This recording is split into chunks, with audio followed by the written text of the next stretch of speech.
Hello again, this is Dr. Amira. This is a continuation for Introduction to Assistive Technology. So far we've looked uh, part one was what is assistive technology and the categories. We've covered vision and hearing technology. Part two we covered AAC, communication, learning, daily living, seating and positioning and mobility. Part three we covered EADLS, vehicle modification, computer and technology interface, recreation and sport. Now this is the last part where we talk about the intervention process, the assessment, the intervention, the referral, assessment, intervention, follow-up, and then toward the end of this part we will talk about some of the laws and regulations governing and mandating assistive technology, equality, workplace, and also some resources for further resources that you might look at in the future. Now, the assistive technology process is an interesting one. So most of us, if we are clinician, that is, because assistive technology can be done by engineers or other personnel who are non-clinician. But if you are a clinician, then most likely you are working with, we're just going to take an example here. If you are working with a spinal cord injury client, so as an occupational therapist, physical therapist, etc., you will have goals for your intervention. So you will have mobility, transfers, range of motion, ADLs, etc. So you will have goals within your scope of practice. Assistive technology goals will have to be different. Now you can see the client for both OT, PT intervention, or special education intervention, or speech therapy intervention, and have different goals and a different process at the same time for assistive technology. Or if this client is not yours and it was referred for a specific assistive technology process, then you can work with them on that AT plan of care without having a clinical intervention. So those are two different plans of care, your clinical one and also your assistive technology one. They can run hand in hand together at the same time, and they can be independent of each other. So just keep that in mind. The AT process starts with a referral. If back to the same example, if you have a client who gets referred to you, I'm just going to use that client, that same fictitious client from now on. So we have a client who has a spinal cord injury. Let's call it, I don't know, T4 spinal cord injury, for example. So they have full use of their arms, but they don't have control over their legs and poor control over their trunk. So you get a referral from the patient or the doctor or the nurses or anybody for an assistive technology intervention, let's say a wheelchair and a seating and positioning, for example. Now, the number one is you have to ensure that this is an appropriate patient for you, which means you and the client both you're on the same page. You have to be comfortable with this treatment and with the assistive technology referral. If you are not, then you need to refer them back to another discipline or another professional. The example I cited earlier was, driving, for example. I am not qualified as a driver rehab instructor, so I will not do that. I will refer him to an outside center that does that. So you have to ensure that you have the appropriate knowledge and skills in treating, in carrying out that assistive technology process. If you're not familiar with the AAC devices, then you gotta refer them to somebody else. If you are not comfortable with hearing and vision AT, then you have to refer them to somebody else. Also include other team members in the process too. So it is almost impossible to have an entire intervention solo. So a lot of times you have to have, if you work in the school system, then the teachers will be involved, the parents, and the kid. So there are more than you and the client in this equation. So just be careful. You really have to be familiar with what does the referral say exactly. What was that patient referred for? Like the example I said we're going to use is spinal cord injury. They have a wheelchair already, but they need an upgrade, or their wheelchair is wearing out and they need a different device. So you have to follow that referral specifically. Now, the assessment of needs starts with the referral always. You know, why was the client referred to the professional? You need to gather information from all the sources. You need to look at the medical notes, medical history of the client. You need to look at client observation, doing the tasks that they need to perform. You need to see if they have any past assistive technology use, what type of wheelchairs did they use, what type of cushions, what worked back then and what did not work, and why is the client needing a different wheelchair at this time. The medical history is important, especially in some diagnoses where the client may decline over time. You know, some of the diagnoses, multiple sclerosis, Lou Gehrig's disease, for example, muscular dystrophy, those are diagnoses that the client tend to decline over the years. Some diagnoses, the client may get better. If the client has a stroke, for example, an acute stroke, they might get better over the time. So the device you use need to be able to be upgraded if the client gets better, or downgraded if the client's looks becomes worse. If you are getting a referral for an AAC, for example, for Lou Gehrig's disease, then the device itself has to be downgradable, where when they have less visual acuity or motor control, it still serves their needs. You always have to assess the client's vision, their cognition, their motor systems, range of motion, dexterity, gross motor coordination, their coordination, again, sensory deficits, and also language. Language is important, again, for expressive and receptive, and a lot of times also for navigating the menu of the device. If the wheelchair, power wheelchair, for example, if the menu is not in English, it'll be harder for somebody to navigate it if they don't speak English. Refreshable braille displays, for example, they may not be compatible with all languages. So if it's English language, it may be okay. If you have a German speaking or Spanish speaking or an Arabic speaking blind person, you need to make sure that the language of that device is compatible with that language of the client, and it picks it up. And I know that for a fact, some of those refreshable braille displays are not compatible with all languages. Because again, I don't want to dwell on it too much, but you know, Braille language in English is different than it is in German, than it is in Spanish, than it is in Arabic. So Braille is a language, but it looks different. You have to make sure it's compatible.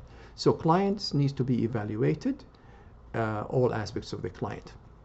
Now we can also use standardized assessments such as matching persons and technology. You know, there's matching persons and technology, and there's also another version for children, matching person and technology child.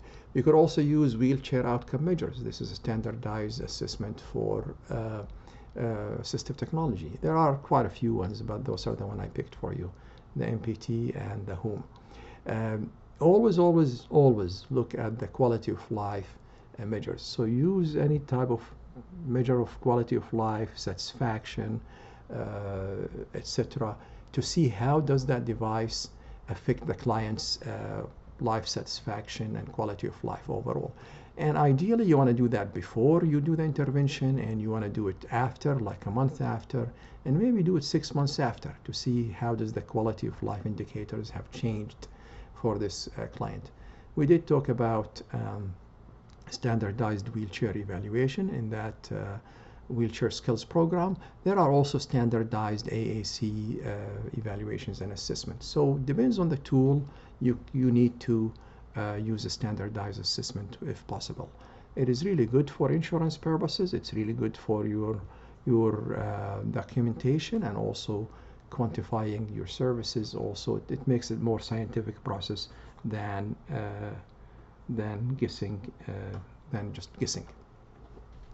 Now, once you assess the client and know their needs, and then you use some type of assessments, then you will have an idea about, you know, what equipment would best be issued for this client. And again, you always pick one or two possibilities for intervention, and it depends on where you are and which state or which country you practice in. I know for a fact that in the US at least, you can ask the equipment suppliers for a loaner device. They will loan you the device for a month or two to use until the client gets used to it. So if you are deciding between AAC number 1 and AAC number 2, you can borrow one, try it out, send it back to the vendor, and borrow device number 2 and send it out to the vendor. Those AAC devices are expensive, about $10,000-$12,000. So you can borrow it for a week or two, and most vendors will let you do that. There are also state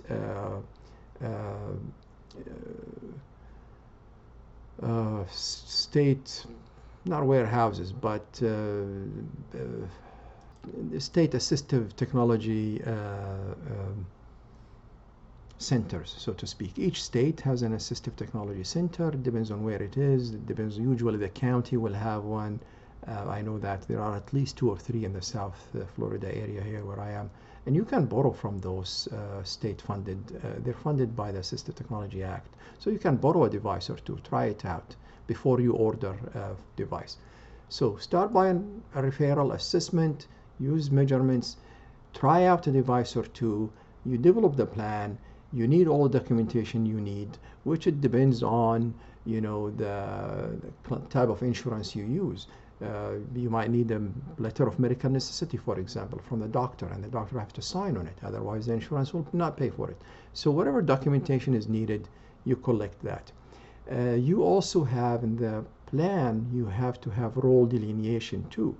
If the patient has to do and be responsible for certain aspects of the device, the teachers, sorry for the typo here, the teachers have to be also responsible, occupational therapists, physical therapists, nurses, the parents, the speech therapist. Everybody we need to know who is going to do the programming for the AAC. Most of the times it's the speech therapist. Who is going to be responsible for mounting the device and in making sure that the child has access to it? Most likely the OT.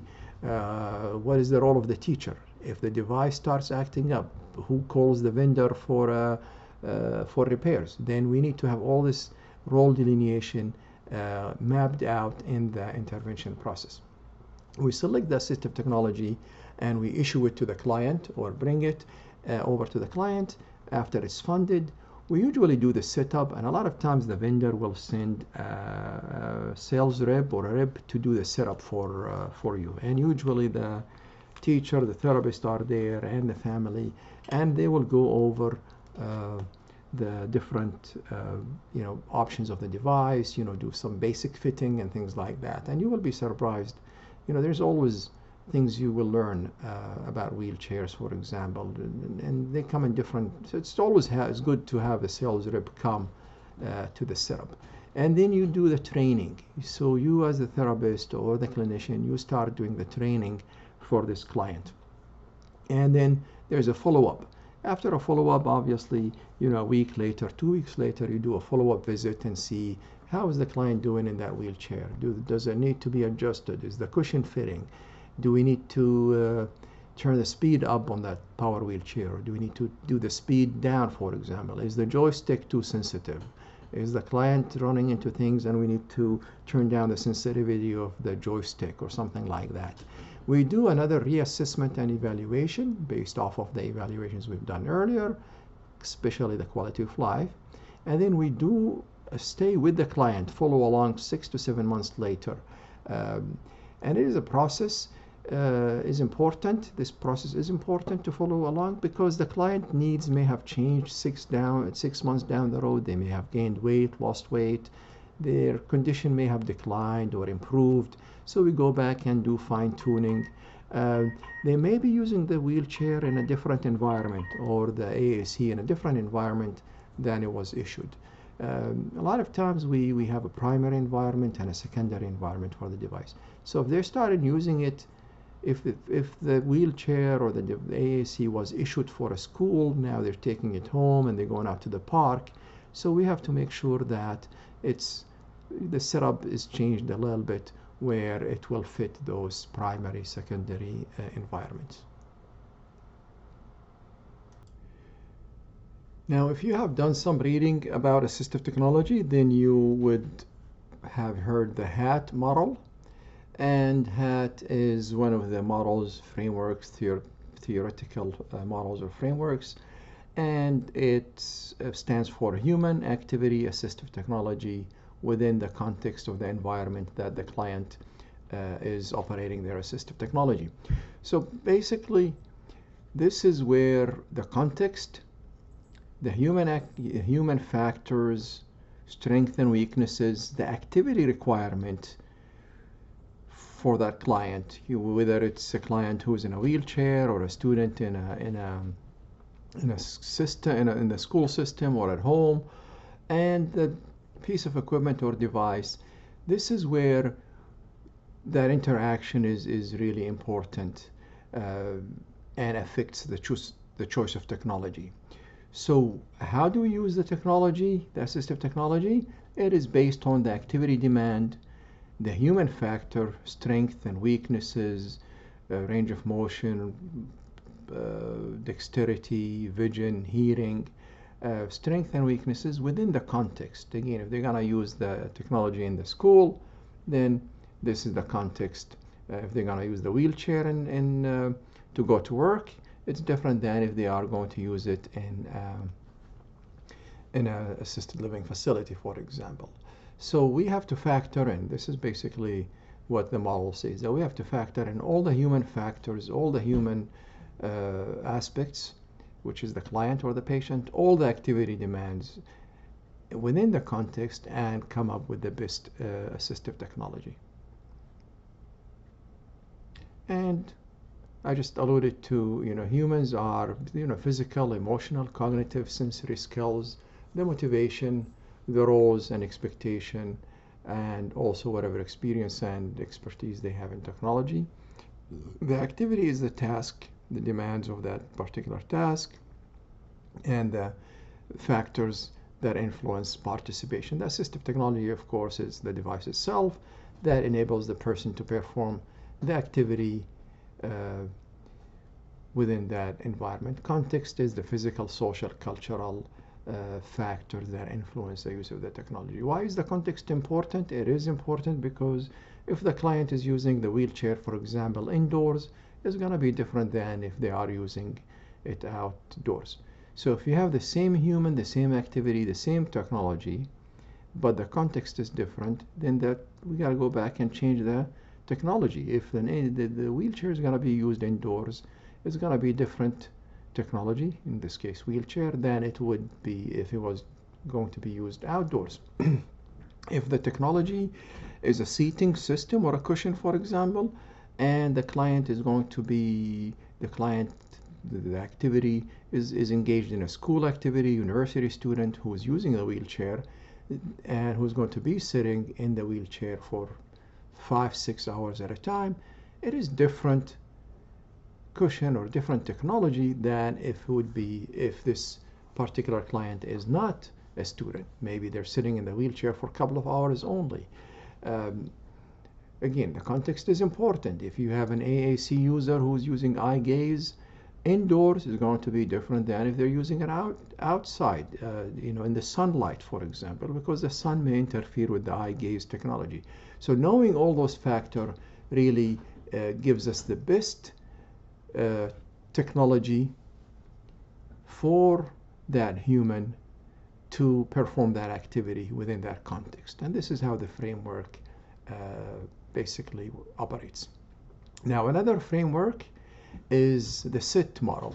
The SETT is, again, similar factors: the student, the environment, the task, and the tools. It's really different terminology, but it's almost the same factors. So SETT is usually used in educational setting, school setting. So if you are a therapist who's working in a school system, most likely you would use the SETT terminology. If you are working in a medical model, nursing home, assisted living facility, hospital, then you would probably use the HAAT model terminology. But the SETT is the same thing. You have to consider all the student factors, sensory, motor, physical, cognitive, vision, hearing, etc., within the environment that they're operating the wheelchair or the device. Again, the physical environment, the humidity, the indoors, outdoors, etc., the task requirement for that particular student. In this case, it will be, school-related activities and tasks, and the tool, which is the technology. So again, the human, the environment or the context, and the technology, it's really almost the same. So some of the human factors we need to consider, again, cognition, language, vision, hearing, reading skills, physical skills, range of motion, strength, accuracy, family support, and also client preference. We usually don't talk about client preference, but it is really important. One of the main reasons technology abandonment happen is because the client was not asked about their preference.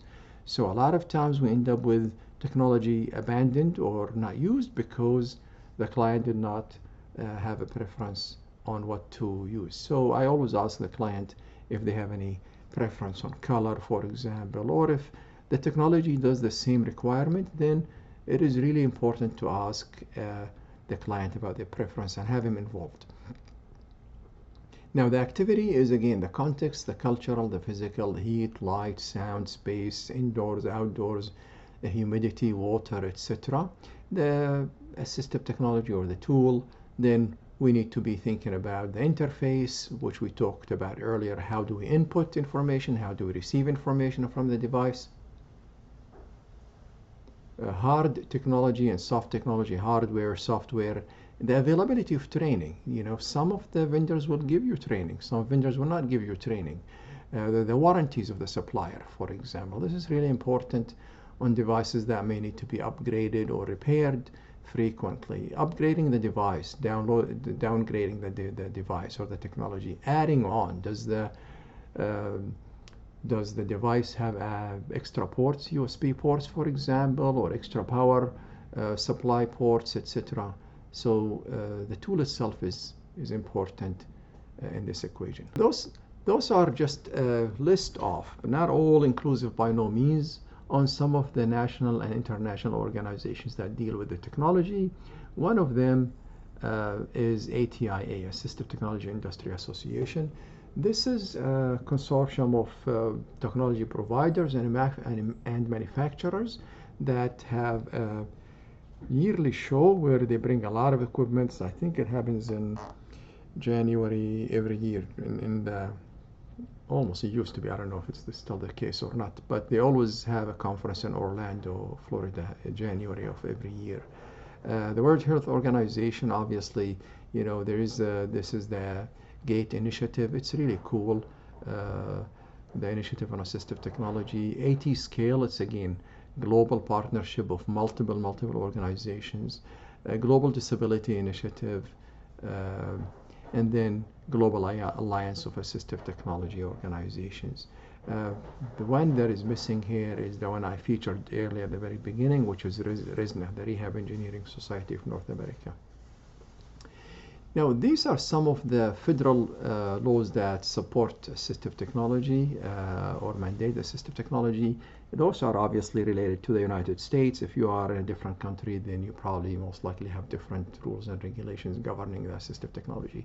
American with Disability Act of 1990, again, it prevented discrimination, employment, education, transportation. So all of those, education, transportation, in the public and private sector, the client might need some assistive technology to fulfill their roles in those, and it required the reasonable accommodation, which may include assistive technology. IDEA, the Individuals with Disability Education Act, again, this is for students, and to requiring IEPs, individualized education programs, may include assistive technology if needed for some of those students. So ADA, IDEA, and then the Rehab Act of 1973 ensured access to assistive technology. And then 1998, there was an Assistive Technology Act. So this is the first time the Assistive Technology has its own act. It was further amended later on. But it funded, and this is really important, it funded state assistive technology programs. So each state in the country, again, this is in the US only, receives fund from the federal government and grants to support assistive technology and training and services. So quite a few counties in each and every state, they have programs where you can check out a device, loan a device, they come in for demonstration, or they do evaluation for clients who may need assistive technology. The Fair Housing Act, Medicare and Medicaid obviously pay for some of the equipment, especially the DMEs or home community-based services for Medicaid. Workforce Innovation and Opportunity Act and Telecommunication Act. This is really important to provide a lot of the assistive technology for the deaf and hard of hearing. In other countries, if you are in Canada, United Kingdom, Australia, or European Union, then there are also some of those assistive technology acts that ensure access to assistive technology. The last slide here is about that Assistive Technology Act, and this again, let's take a look at this ATA programs. And this is state by state. So if you go to, let's pick randomly, I don't know, Arkansas, for example, state of Arkansas. You submit, and now over here, most likely it's gonna be in the capital. It gives you an address and a person, contact person, and an address, and a place where you can loan devices, demo devices, reutilization of devices, and some financial loans. So those are programs that are provided for people in that particular state. Again, you can go into arkansas.gov and ICANN tool. This is there. We're just gonna click on that for fun and see where it takes us. And then again, in Arkansas it's called ICANN. In other states it's different, but it does give people in that state, in that city, county, access to evaluations, borrowing a device. And I usually tell therapists that they can access this and they can borrow devices before they can purchase them for their clients. Now, by now we have finished all 4 parts, and I hope that you have learned something. Please leave any comments, and again, reach out to me, my personal email, if you have any questions. Thank you so much, and well, see you later.